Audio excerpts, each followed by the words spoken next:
जय मां विंध्यवासिनी, हर हर महादेव। आप सभी का स्वागत है। कई बार ऐसा होता है हमारे साथ कि हमारे शत्रु इतने भीषण और इतने निर्दयी होते हैं जो कि किसी भी प्रकार से घात पहुंचा सकते हैं। वो बल में, धन में, यश सम्मान में, समाज में इतने श्रेष्ठ और उच्च होते हैं कि उनकी धृष्टता, उनकी दुष्टता भी किसी के द्वारा सक्षमता के साथ और एक तरीके से कहा जाए तो सामने से उसका अपहरण कोई नहीं कर पाता है। और ऐसे जब दुष्ट शत्रु से सामना हो जाता है कोई धर्मयुक्त व्यक्ति का, जो कि किसी भी प्रकार से उसे हानि नहीं पहुंचा सकता, तब ऐसी अवस्था में अपने पास कोई मार्ग नहीं बचता है। यह आज का जो कालिका कवच है, ये उसी विकटतम परिस्थिति के लिए है जब आप धर्म मार्ग पे चल रहे हों और किसी अति निकृष्ट, क्षुद्र, दुष्ट व्यक्ति के द्वारा आपके धन, आपके मान सम्मान, आपके घर की जो प्रतिष्ठा है, बेटी, बहू, बहन आदि के ऊपर, जमीन जायदाद, धन आदि के ऊपर किसी प्रकार की कुदृष्टि डाली जाए और आपका कोई सामर्थ्य ना हो, जहाँ आप प्रशासन का कोई सहयोग नहीं ले पा रहे हैं, आपके पास धन का बल नहीं है कि कुछ आप कर पा रहे हैं, तब ऐसी अवस्था में इसका प्रयोग करें। सामान्य अवस्थाओं में कभी भी ब्रह्मास्त्र का प्रयोग नहीं करना चाहिए। यह आज का जो कवच है, यह कवच रुद्रयामल के कालिका कल्प के अंतर्गत शत्रु के संहार के हेतु ही इसका विनियोग होता है। आप जब इस कवच को पढ़ेंगे तो आपको पता चलेगा इसमें कोई भगवती की प्रसन्नता, कोई प्रीति आदि का इसमें विनियोग नहीं है। शत्रु के संहार के हेतु ही इसका प्रयोग है। इसलिए सोच संभल के प्रयोग कीजिएगा।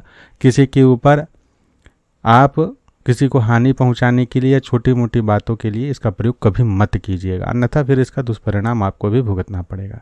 जब मार्ग ना बचे, परिवार में किसी की जन प्राण की हानि हो चुकी है या होने की अवस्था बन चुकी है, लग रहा है कि हानि हो जाएगा, आपको कंफर्म पता है कि यही व्यक्ति ऐसा कर रहा है, तब आप तो उसका नाम से संकल्प लेके कर सकते हैं। लेकिन अगर नाम नहीं पता है तो ज्ञात अगर शत्रु के नाम से, और अगर सामने से कोई गोली ही मारने की धमकी दे दिया है, लग रहा है कि कुछ ऐसी हत्या वाली स्थिति आ ही जा रही है, अविचार का तो विषय ही छोड़ दीजिए, तंत्र मंत्र का विषय छोड़ दीजिए, तब भी आप इसका प्रयोग कर सकते हैं। अब यह कवच, इसका महात्म्य आप अभी तक जितना विषय सुन रहे हैं इसे समझ गए होंगे, स्पष्ट हो चुका ही है कि इसका प्रयोग हम किस लिए करते हैं। तो सबसे पहले इसे सिद्ध कैसे करना है। हालांकि यह कवच अपने आप में स्वयं सिद्ध है, तुरंत प्रभाव देने वाला है, लेकिन अगर आपके पास तपोबल बिल्कुल नहीं है और आप गृहस्थ व्यक्ति हैं विशेष करके, तो सोच संभल के इसका जैसा बताया जा रहा है वैसा ही प्रयास कीजिएगा करने का। और यहाँ इस वीडियो में मेरा उद्देश्य मात्र और मात्र आपको जानकारी प्रदान करना है। आप किसी उच्च कोटि के ज्ञानवान, सूझवान व्यक्ति के दिशा निर्देशन में सामने से यह साधना करेंगे तो और अच्छा रहेगा। तथा साथ ही मेरा उद्देश्य किसी के मन में किसी अन्य व्यक्ति के प्रति द्वेष, घृणा उत्पन्न करना नहीं है। यह सिर्फ शास्त्रोक्त मर्यादा को ध्यान में रखते हुए जब कोई मार्ग नहीं बच रहा है अपने प्राण रक्षा के लिए, तब इसके लिए यह करके भगवती की शरणागति लिए जाए, ऐसा उद्देश्य है मेरा, ताकि कोई धर्मयुक्त सही आचरण करने वाले व्यक्ति की, सनातनी व्यक्ति की हानि ना हो। तो सबसे प्रथम कार्य यह करना है कि इस कवच को सब आप पहले देखें कि इस कवच में किस प्रकार से पाठ करने की विधि है। अब इस विधि में आपको घर में यह कवच का पाठ कभी भी नहीं करना है। घर में नहीं करेंगे इस कवच का पाठ, काली जी के ही मंदिर में इस कवच का पाठ होना चाहिए। और नए नए में कभी भी सीधा ऐसा ना हो कि आप शमशान आदि के क्षेत्र में जाकर के इसका पाठ करें फलश्रुति को पढ़ के। फलश्रुति में जो पूरा विधान बताया गया है मारण प्रयोग आदि का, वह प्रयोग सीधे सीधे नहीं किया जाता है, वो दीक्षित व्यक्ति करते हैं। लेकिन विकटतम परिस्थिति में जो विधान हो सकता है वह जान लीजिए। सबसे पहले आपको काली जी का मंदिर देख लेना है। काली जी में कोई भी काली जी का मंदिर हो, चाहे वो रक्षा काली हो, चाहे वो भद्रकाली जी का मंदिर हो, दक्षिणेश्वरी काली का मंदिर हो, आद्या काली का मंदिर हो, या कोई भी अन्य काली जी का मंदिर हो, शमशान की भूमि में नहीं होना चाहिए। उससे बाहर होगा, शमशान की परिधि से बाहर हो तो आसपास हो चलेगा। काली जी की ही मंदिर में करें। अगर काली जी के मंदिर के साथ में वहाँ पे शिव जी का मंदिर हो तो अति उत्तम है। दूसरा विकल्प है शिव जी के मंदिर में करना, अगर काली जी का मंदिर दूर है, नहीं पास में है या बिल्कुल ही नहीं है, तब ऐसी स्थिति में शिव जी के मंदिर में करेंगे। और शिव जी का मंदिर भी जितना निर्जन स्थान दूर हो उतना अच्छा है, शमशान भूमि में केवल नहीं होना चाहिए। जब इस साधना को आप आरंभ करेंगे तो कृष्ण पक्ष की अष्टमी या चतुर्दशी तिथि होनी चाहिए, या फिर कृष्ण पक्ष के मंगलवार या शनिवार के दिन से इसका आप शुभारंभ करेंगे। वस्त्र इसमें लाल ही रहेगा, आसन लाल कंबल का रहेगा। दीपक इसमें 2 जलाना है, एक सरसों तेल का दीपक 1 मुख वाला जो भगवती कालिका जी के नाम से, और दूसरा जो दीपक रहेगा 4 मुख वाला जो कि भैरव जी के नाम से जलेगा, काल भैरव जी के नाम से। नैवेद्य में 2 जगह कम से कम 1-1 लड्डू बूंदी के जरूर चढ़ेंगे, और उसमें 2-2 1-1 इलायची और 2-2 लौंग रहना चाहिए। और पाठ के उपरांत जो है ज़मीन पर ही अपना कम से कम 2 कपूर एक साथ रख के, और कपूर इसमें एकदम शुद्ध का कपूर चाहिए, ब्रास कपूर जिसे कहा जाता है या भीमसेनी कपूर। टिकिया वाली कपूर, वो 2 रुपए वाली कपूर का प्रयोग इसमें मत कीजिएगा, अच्छा कपूर हो। उसके ऊपर जोड़ा जोड़ा लौंग रख करके 2 जगह में, यानी 2-2 कपूर एक साथ रखेंगे और उसके ऊपर 2-2 लौंग रखेंगे, तब प्रज्वलित करेंगे। ये अंत में करना है। और साथ ही जायफल की भी बलि देनी है।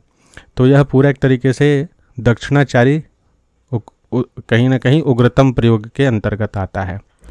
अब इसमें जाप करने के लिए आपको प्रतिदिन मूल कवच का 108 जाप करना है। समय संध्या का रहेगा। खाने पीने के लिए कोई बंधन आपको नहीं है। आप लहसुन प्याज खाते हैं खाइए, आप मांस सेवन करते हैं करिए, कोई उसमें बंधन नहीं है। अगर बंधन नहीं है इसका अर्थ यह नहीं है कि रोक टोक नहीं है। अगर आप नियम से शुद्धता से पालन करेंगे तो ज़्यादा बढ़िया है। खाते पीते हैं, खा पी करके करेंगे तब आपको फिर काली जी के वैश्य मंदिर में बलि भी साल में 1 बार देना पड़ेगा। नहीं बलि दीजिएगा तो घात होगा, स्पष्ट बात जान लीजिए। खाते हैं तो बलि दीजिए तब, और भैरव जी को मदिरा चढ़ाइए। नहीं खाते पीते हैं तो कोई आपकी अनिवार्यता नहीं रहेगी, ये ध्यान रखिएगा। फिर जो कर रहे हैं उतना ही मोर देन सफिशिएंट होगा। अब आपको जो दिन तिथि बताया गया है, इसी दिन या इसी तिथि से आप शाम के समय में, दिन में आप खाना पीना खा सकते हैं, ऐसा नहीं है कि नहीं खा सकते हैं। आप दिन में खाना पीना खाइए, शाम के समय में आप चले जाइए मंदिर, और वहाँ पे शाम के 6 बजे या 7 बजे से लेकर के 8-9 बजे 10 बजे तक, जब तक हो सके मंदिर के बाहर भी आप बैठ सकते हैं। प्रांगण होना चाहिए मंदिर का। इस कवच का पहले गुरु गणपति स्मरण कर लेंगे, दीप आदि प्रज्वलित कर लेंगे, आरंभिक कर्म जो होते हैं आचमन आदि का वह कर लेंगे, और उसके पश्चात फिर जा करके भगवती कालिका का यह जो कवच है उसका 108 पाठ, मूल कवच का 108 पाठ करेंगे। पूर्व पीठिका फलश्रुति छोड़ देंगे और मूल कवच का जो है 108 पाठ करेंगे। अंतिम बार आप फलश्रुति आदि का पाठ करेंगे। 108 पाठ करके उसे समर्पण कर देंगे। अब 108 पाठ का समर्पण किस प्रकार से करना है, गिनती कैसे करनी है, इसको और तीव्रतम अगर करना है तो एक विधान और कर लीजिए, अति उत्तम रहेगा। उड़द का गोटा दाना, साबुत दाना जो होता है काला उड़द, 108 दाना गिनती करके रख लीजिए। एक मिट्टी का दीपक रख लीजिए या खपरी रख लीजिए, उसमें थोड़ा सा कपूर पहले से ही डाल दीजिए, भीमसेनी कपूर। एक काला उड़द हाथ में लिए, एक कवच का पूरा पाठ किए, मूल कवच का, पूर्व पीठिका और फलश्रुति नहीं, और उसे उस खप्पर में डाल दिए। ऐसे 108 पाठ करके आप उस खप्पर में उसे भर दिए, और उसके बाद उसके ऊपर और कपूर डाल के भगवती कालिका का आवाहन करके, उनका मतलब मानसिक रूप से उन्हें बोल के कि हे भगवती, इस कवच के ऊर्जा को आप स्वीकार करें तथा मुझे सामर्थ्य प्रदान करें कि जब कभी भी हम इस कवच का संकल्प लेके किसी के निमित्त प्रयोग करेंगे तो जो इस कवच में भगवान भैरव ने, भगवान शिव ने कहा है वह सभी कार्य पूर्ण हो, धर्मयुक्त कार्य मेरा संपूर्ण हो, पूर्ण हो जाए, यह बोल करके उसे फिर प्रज्वलित कर दीजिए। काले उड़द की जगह में आप लौंग का भी प्रयोग चाहें तो कर सकते हैं। अगर लौंग का प्रयोग करेंगे तो बाद में अलग से और आपको लौंग कपूर की बलि देने की आवश्यकता नहीं है, लेकिन काला उड़द करते हैं तो बाद में देना है। जब उड़द जलेगा तो थोड़ा छटकेगा, उससे घबराना नहीं है। लौंग जलेगा वो भी छटकता है, उससे घबराना नहीं है कि छटक गया, ऐसा गिर गया गुरु जी, इसका क्या मतलब होता है, इसका कुछ मतलब नहीं होता है। चुपचाप करिए, और जो नैवेद्य आदि लगेगा भोग उसे आप उठा करके, अगर माई के पास लगा है तब तो कोई विषय नहीं। अगर आप नीचे ही लगाए हैं कहीं तो पान पत्ता के ऊपर लगाइएगा या मिट्टी के पात्र आदि में लगाइएगा, और उसे किसी भी पशु को खिला सकते हैं, गाय को खिला सकते हैं, कुत्ते को खिला सकते हैं। रात को अगर कुत्ता मिल जाए तो उसे खिला सकते हैं। और भैरव जी का आवाहन जो कुत्ता है उसका सेवा आपको जरूर करना है प्रतिदिन। यह तो हो गया आपका पूरा। यह कितने दिन तक करना है, कम से कम 41 दिन, यानी 1 मंडल जरूर होना चाहिए। ज़्यादा आप विकटतम परिस्थिति में हैं, कोई भूत प्रेत की समस्या है, नहीं पकड़ में आ रही है, बहुत ज़्यादा आप तगड़ा एकदम फंसे हुए हैं, तो 3 महीना या 108 दिन कंटिन्यू कीजिए। स्त्री हैं आप तो भी कर सकती हैं, लेकिन एक बात हम इसमें बता दे रहे हैं कि स्त्री होकर के अगर स्त्री इस प्रकार के प्रयोग करती हैं तो उनको आगे चल के थोड़ा बहुत एक विषय हो सकता है, ऐसा हो सकता है, हम यह नहीं करें कि ऐसा ही होगा, लेकिन थोड़ा अगर वो कुंवारी हैं और विवाह आदि होता है उसके पश्चात कंसीव करने में उनको दिक्कत होगी। तो प्रयास करें कि स्त्री माता जो हैं वो सोच समझ के करें। अगर कोई ऑप्शन ना हो तभी वो करें, नहीं तो घर के पुरुष ही इस प्रयोग को करेंगे तो अति उत्तम रहेगा। दूसरा विषय है कि प्रत्येक दिन जब पाठ पूर्ण हो जाएगा उसके पश्चात जायफल की बलि कैसे देनी है। तो जायफल का अग्नि बलि ही दीजिएगा, काट करके देने वाला बलि मत दीजिए। उसके लिए 3 या 4 कपूर या 5 कपूर एक जगह रख दीजिए।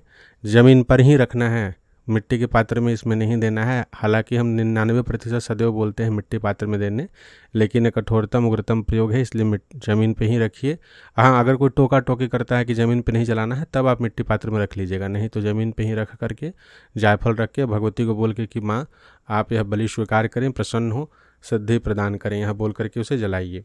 फिर हाथ में जल लेकर के समर्पण कर दीजिए या मानसिक रूप से माई को समर्पित कर दीजिए। आसन के नीचे जल जरूर डालिएगा, मस्तक से लगाइएगा। इस पूरे विधान में शिव जी का पूजा अति अनिवार्य होगा। जो लोग आधा वीडियो सुन करके छोड़ के चले गए होंगे बाद में दिक्कत होगी उनको। तो इसमें शिव जी का पूजा कैसे होगा, चूँकि उग्रतम प्रयोग है और आप गृहस्थ व्यक्ति हैं, किसी प्रकार का आपको दोष भी ना लगे, इसलिए प्रतिदिन जिस दिन से आप पूजन शुरू करेंगे उस दिन से लेकर के अंतिम दिन तक सुबह के समय में उसी मंदिर में जहाँ पे आप काली जी का पूजन कर रहे हैं, साधना कर रहे हैं, अगर उसी मंदिर में शिवलिंग है तो अति उत्तम, नहीं तो कोई अन्य उसी मंदिर के आसपास का शिव मंदिर में दूध दही और गुड़ से शिव जी का अभिषेक करेंगे, घी के दीपक जलाएंगे और रुद्राष्टकम का पाठ करेंगे या शिव जी के 108 नाम का पाठ करेंगे जो आपसे बन पड़े, या पंचाक्षरी का 5 माला 10 माला जाप करेंगे। यज्ञोपवीत भी धारण करते हैं या नहीं भी धारण करते हैं तो भी बिना प्रणव के ही जाप करें, माताएं भी बिना प्रणव के ही जाप करेंगी।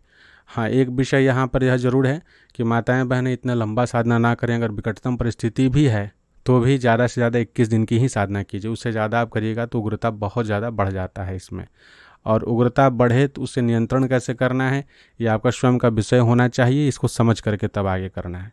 तो यह कवच पहले इस प्रकार से सिद्ध करें। अब इसके पश्चात जब प्रयोग करना है तो उसी मंदिर में जा करके जो भी आपको परेशान कर रहा है, हालांकि जब यह साधना करेंगे साधना के मध्य ही जो शत्रु होगा उसको उचित दंड प्राप्त हो जाएगा, तो उसके लिए तो निश्चिंत ही रहना है।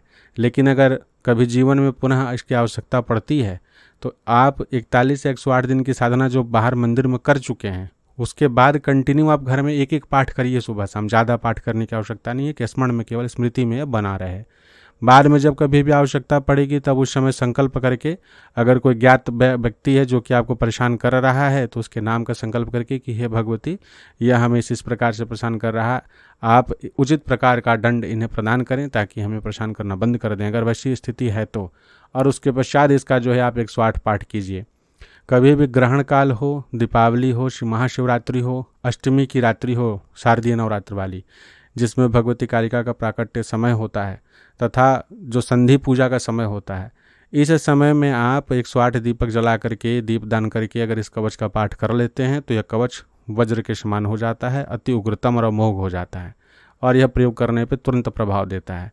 अकारण प्रयोग कीजिएगा, किसी ऐसे व्यक्ति पे प्रयोग कीजिएगा जो कि गलत नहीं है, अधर्मयुक्त आचरण कीजिएगा तो ध्यान रखिएगा यह आपके ऊपर ज़बरदस्त 2 गुना प्रभाव देगा, आपको ही नष्ट कर देगा।